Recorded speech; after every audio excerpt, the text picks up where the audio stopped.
let us quickly go back sort of to what the internet was all about. Do you remember that before '69, and I'm not quite sure that there are many who would remember, but you certainly will have read about it. It was actually a military operation. It was called ARPANET. And some of the people involved in today's steering and monetary exploitation of the internet actually were involved in the early research. And we'll be listening in a second to a gentleman who's been in the early development and today is called the Evangelist of Google. Vince Cerf will talk to us about the future of the internet, what Google wants to do with it, and do remember that he was in there in the early days. And there's one thing, ladies and gentlemen, I'm not quite sure. I just looked it up. It's only 15 years since we've used the verb to Google. So it's not that long, and yet we got used to it in a positive and a negative way. So, ladies and gentlemen, let's listen to Vince Cerf. But by 1988, it became apparent that this could be a very useful tool for commercial use, for access by users, consumers, not just businesses, and certainly not just the government and academia. So I and my colleagues encouraged the creation of a commercial internet. Today we see another phenomenon. We see mobiles, smartphones in particular, being made more powerful than they are just by their own computing capability because they have access to the internet. So those mobile phones, which give you access to the net from anywhere, as long as you can find a base station, they give you access to all the computing power and the information that's on the network, and they supply information to the network as well as pulling information back. So we're seeing this mutually reinforcing set of technologies making life more interesting for all of us. But the reason that the network has become so popular is that it has been an open environment for all the time that it is, since it was invented. People didn't have to get permission to get access to the network to build a new application. They simply put the application up on the network and allowed people to get access to it. So we wonder, well, what's next? What's happening? And there are two things that are going on right now. The first one is a policy issue.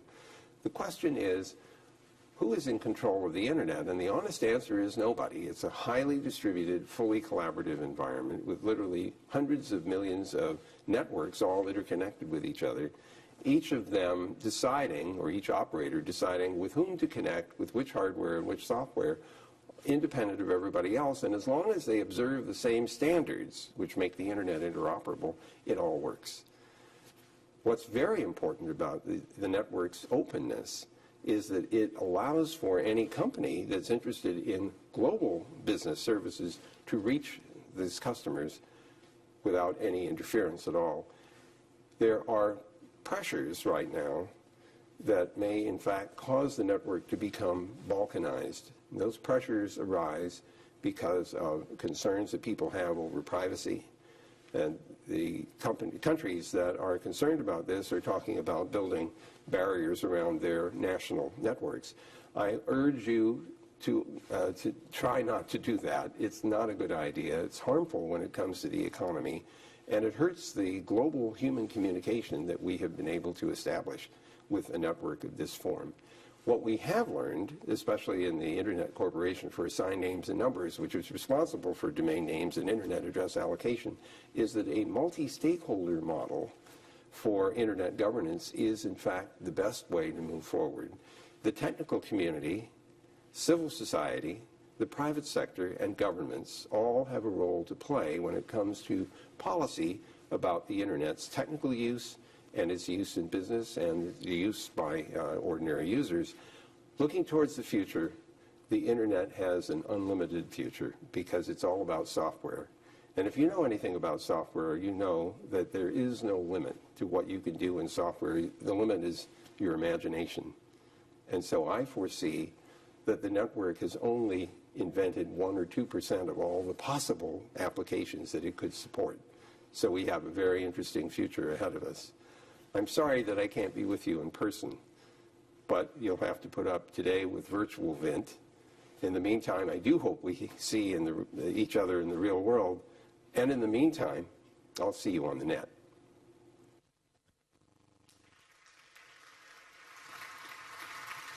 We're going to stay here with a real event, and in order to kick off Tim Sebastian's round that is going to talk about the future of journalism in a moment, I would like to introduce to you the gentleman presenting one of the biggest publishing houses here in Germany, Springer. And ladies and gentlemen, have you noticed that publishers are no longer calling themselves publishers? They're actually calling themselves media houses, simply reflecting what they do today. In the past, a lot of publishing houses here in Germany were worried about the arrival of the internet age, about the difference that it made to journalism, that it made to publishing. I should think Springer is one of the few who's gone the straight way the last couple of years and who's made it. We'll hear more about that from you, I suppose, Mr. Döpfner.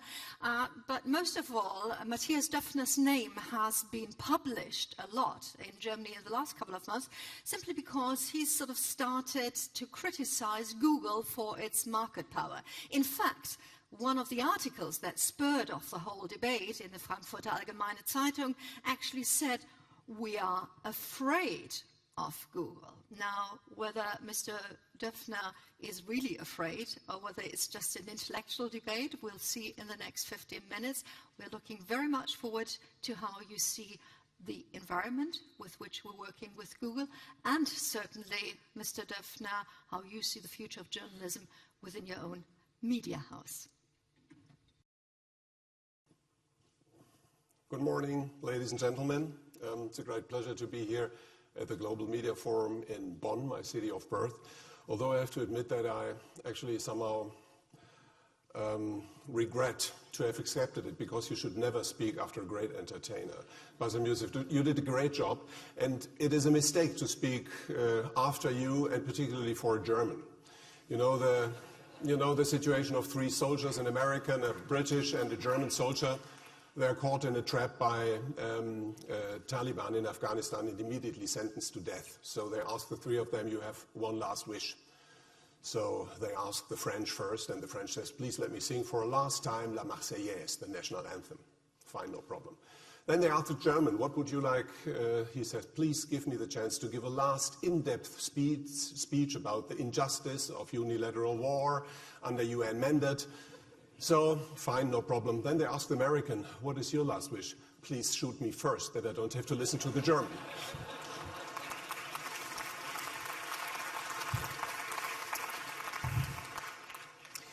I'm going to talk about the media, the crisis of the industry, and I want to advocate realistic optimism.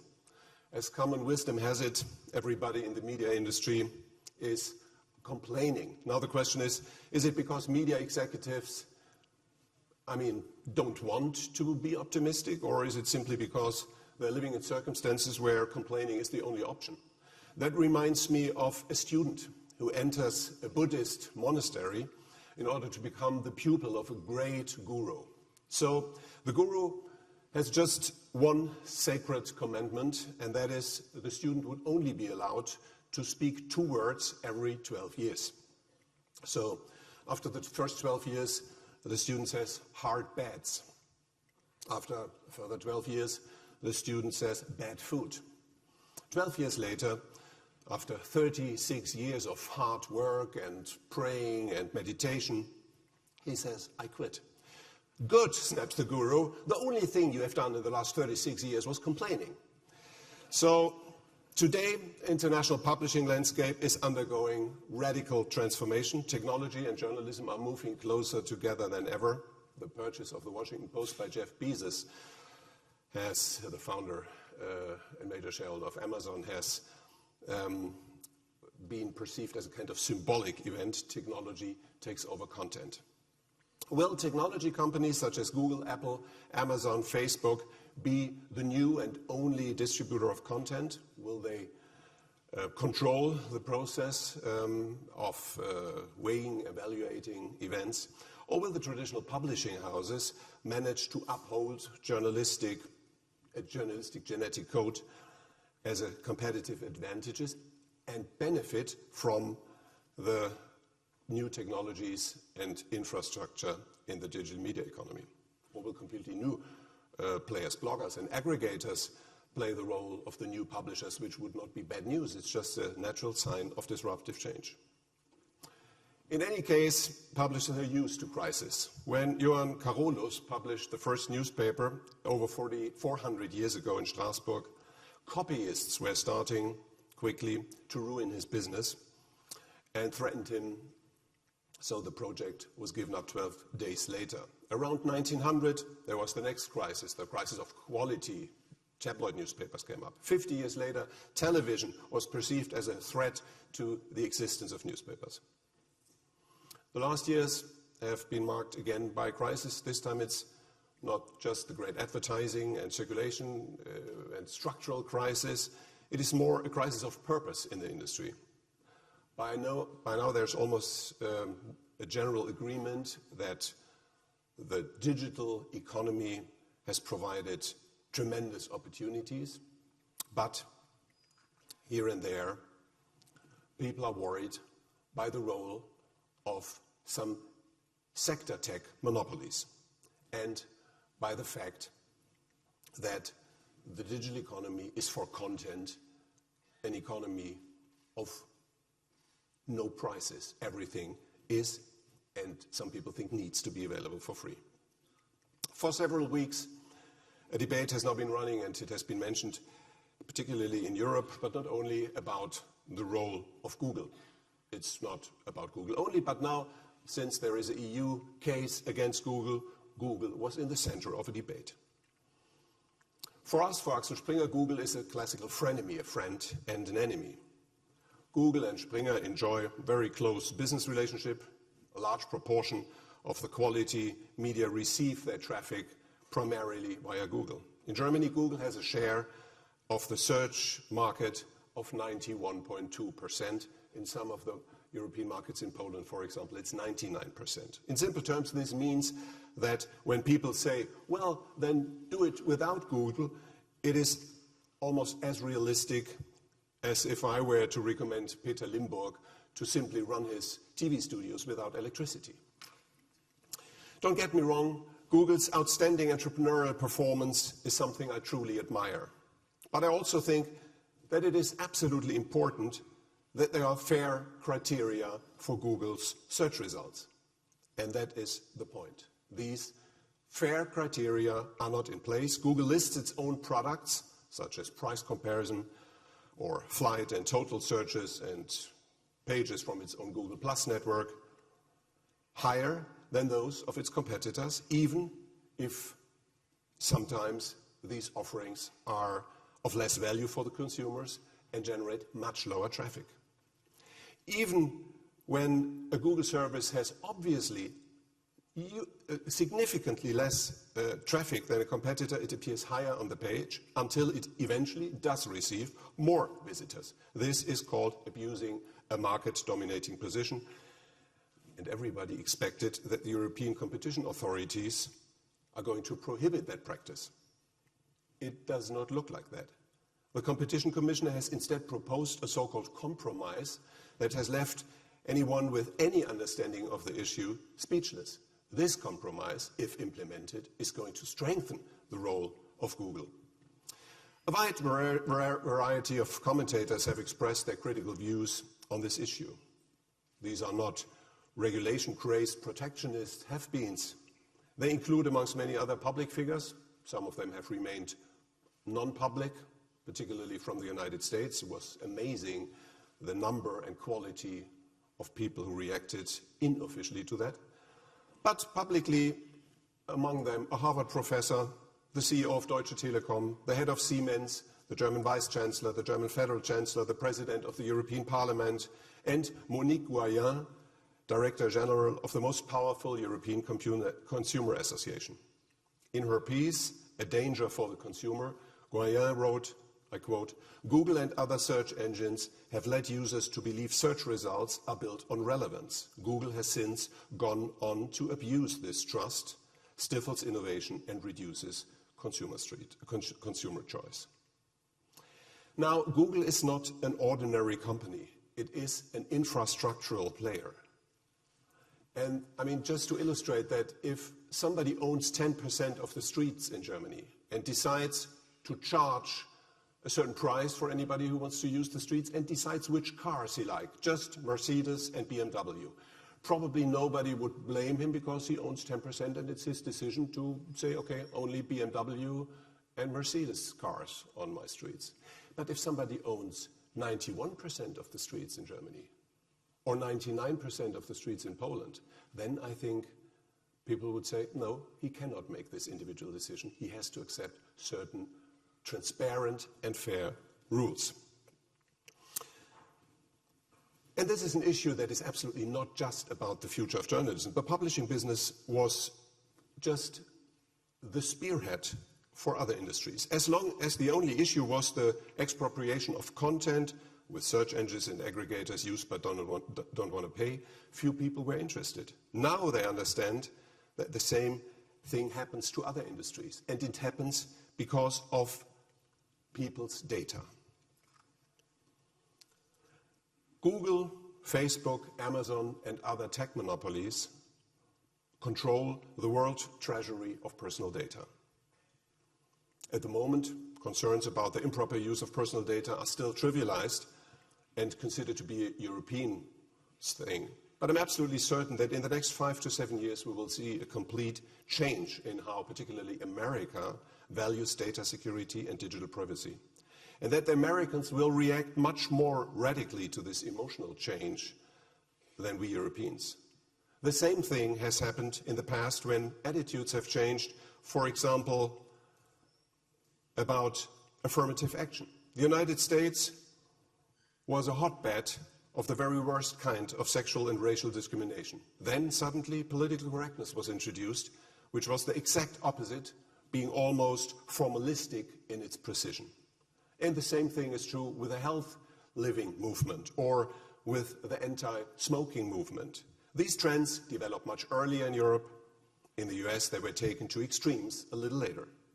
That means that the growing sensitivity concerning data security and data misuse will, I'm convinced of this, become a global trend, or at least a characteristic of democracies.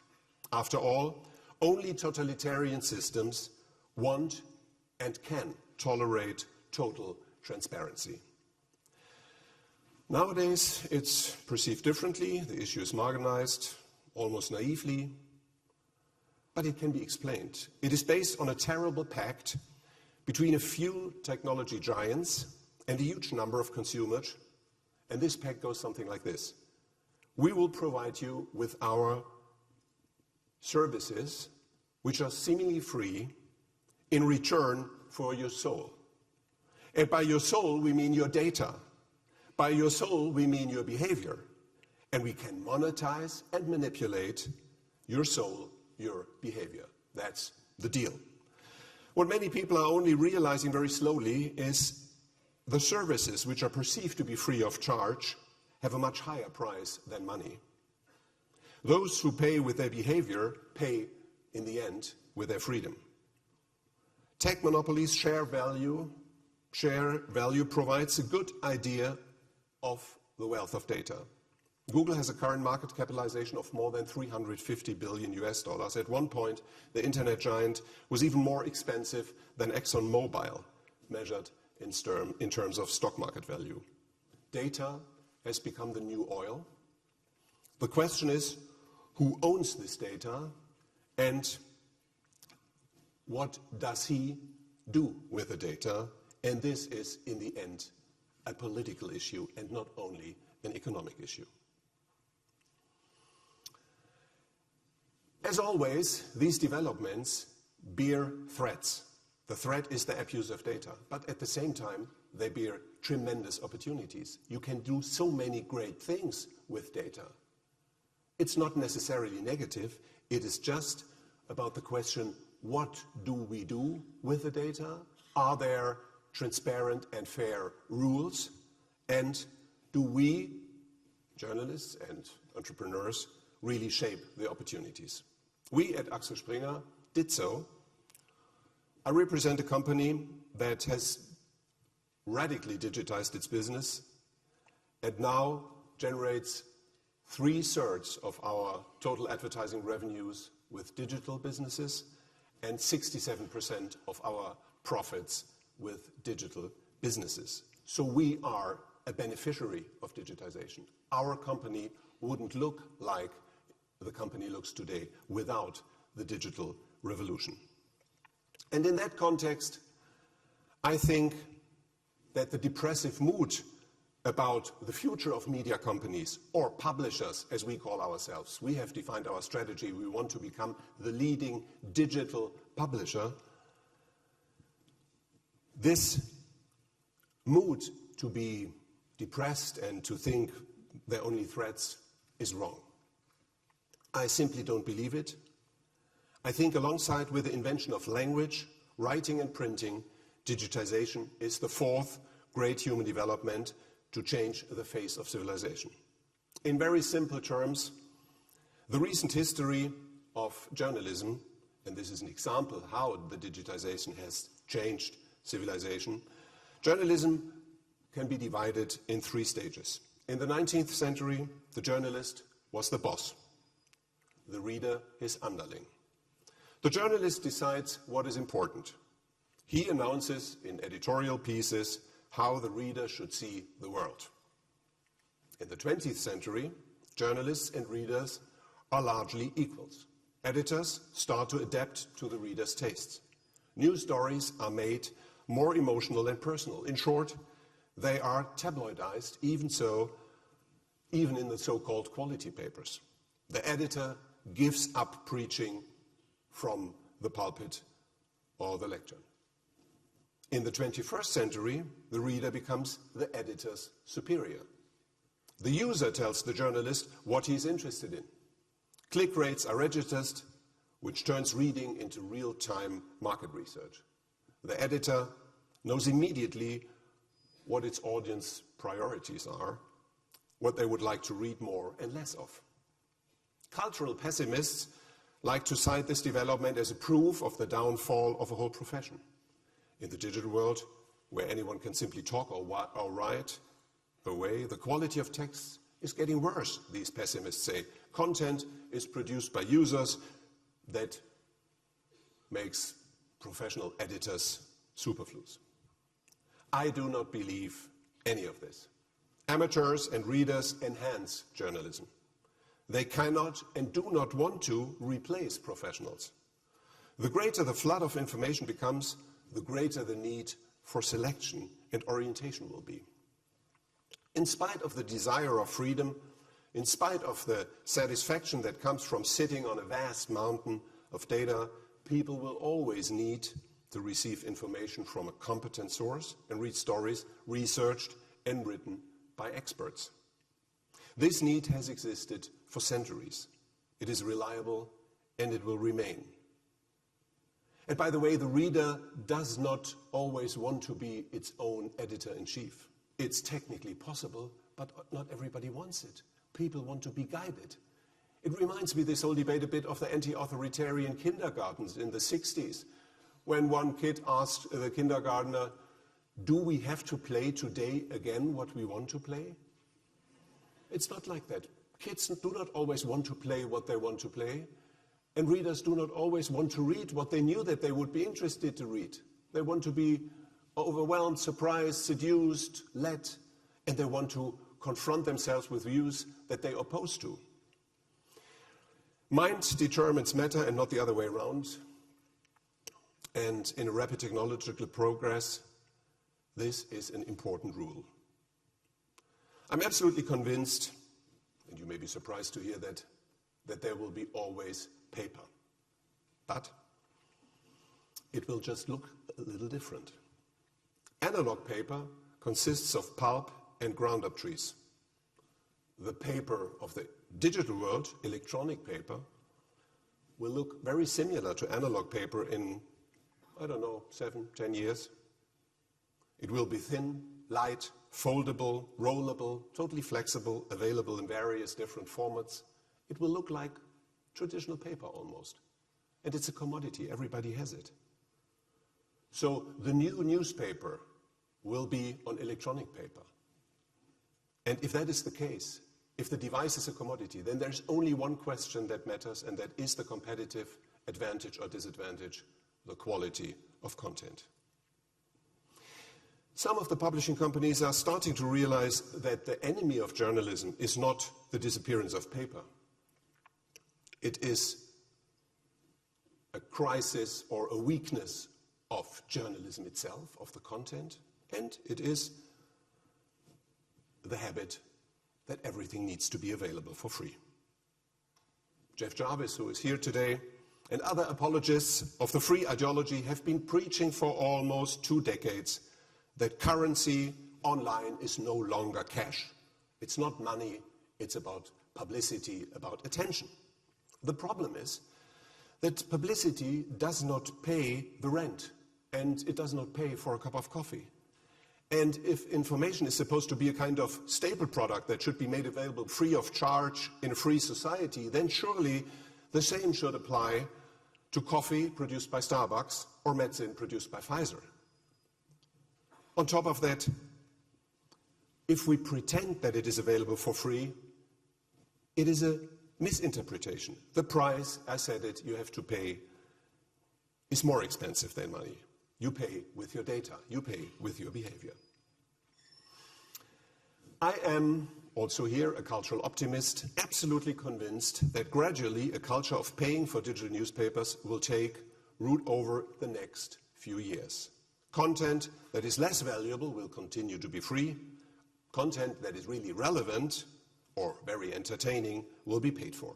Take our first experiences at Axel Springer. In 2013, we introduced online payment models for our 2 most important brands, Die Welt and Bild. We now already count more than 250,000 digital subscribers only who pay between 5 and 15 euro per month.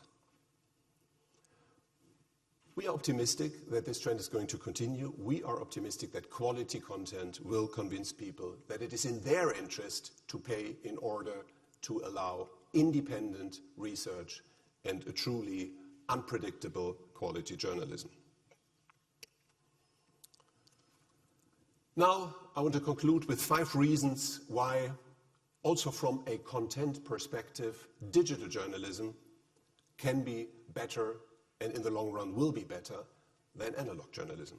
First, online journalism is more insightful. There is only ever one reason to shorten an article if it's better to shorten it because the article gets more interesting. Articles that are better long can stay long. So digital journalism can be more in-depth, more profound. Second, online journalism is more up-to-date, no more editorial deadlines. For decades, there's been no greater fetish in editorial departments all over the world. Nobody wants to be too slow. This hectic pace can be intensified online due to the short response time, but it does not have to be. People saying it's superficial because you have to speed up so much. Not true. Those who want to wait can wait and analyze topics and then deliver the more in-depth story. It is in your hands. Third, online journalism can be more relevant. Digital opinion leaders have a much larger reach and potential readership. The potential market for publishers has exploded with the advent of smartphones and tablets. Journalism is more accessible than ever. Fourth, online journalism is interactive, and because of that, it's smarter. Mistakes can be corrected by readers and experts straight away. Knowledge can be immediately expanded and complemented. Readers can immediately react to the content on offer and complement it. The journalists know what goes down well as what does not. This is helpful, of course, but it is certainly, as I said, not the only guideline for putting together great content. And finally, point 5, online journalism combines different kinds of media. It's richer and it's more creative. All types of media can be merged online to combine to best features and the best possible presentation. This concerns Deutsche Welle and other national foreign broadcasters as much as it does all publishers. Written text, radio, video, it all can be used, it all can be interconnected. With all these changes, innovations and radical new approaches, one question is increasingly more important. If almost everything changes, what will remain? I would like to give you a very simple answer to that question: orientation and quality.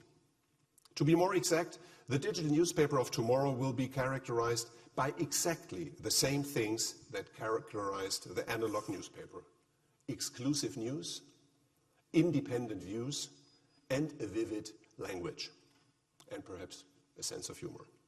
A good story remains a good story, remains a good story. There is no new rule to invent in the digital world.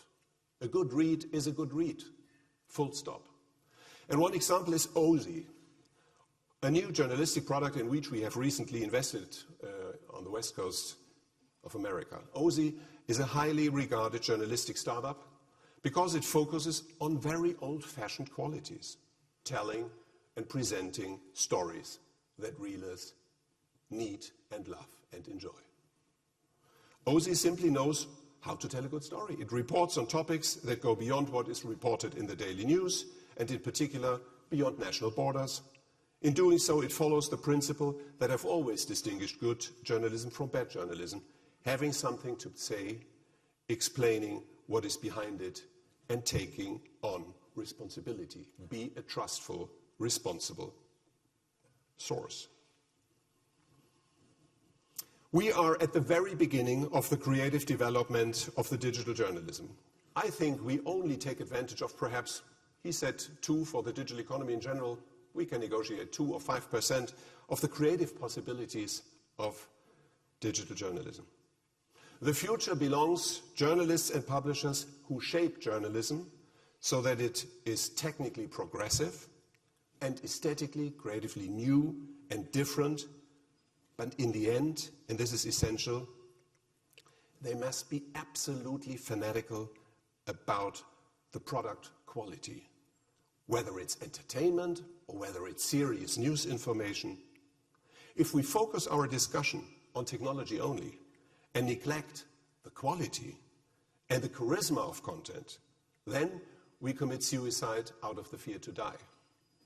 If we keep the spirit that great journalism is meaningful and that what we are interested in has to be interesting for millions of other people, if we keep this spirit, then I think we will be able to successfully emancipate the idea of a newspaper from paper.